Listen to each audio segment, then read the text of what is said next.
जालन्यात वादळी वाऱ्यासह जोरदार पाऊस. जिल्ह्यातील काही भागात गारांचा तुफान पाऊस. जालना येथे जोरदार गारपीट.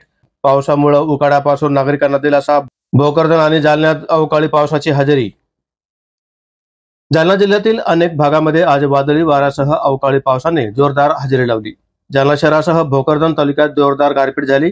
मागच्या काही दिवसांपासून वातावरणात तीव्र उष्णता बघायला मिळाली होती. जिल्ह्यातील उन्हाचा पारा हा 42 अंश पार जाऊन पोहोचला होता. त्यामुळे नागरिकांना घरातून बाहेर निघणंही कठीण झालं होतं. मात्र आज जिल्ह्यातील अनेक भागामध्ये वादळी वाऱ्यासह जोरदार पाऊस होऊन गारपीट झाली आहे. तर काही भागामध्ये जोरदार गारपीट झाली. त्यामुळे पावसामुळे उकाड्यापासून नागरिकांना मोठा दिलासा मिळाला आहे. उकाड्यानं हैराण झालेले बच्चे कंपनीने देखील या अवकाळी पावसामध्ये भिजून पावसाचा आनंद लुटला. दरम्यान आज भोकरदन तालुक्यासह जालना शहर आणि परिसरामध्ये जोरदार पावसानं हजेरी लावली. त्यामुळे नागरिकांची उकाड्यापासून काही वेळ सुटका झाली.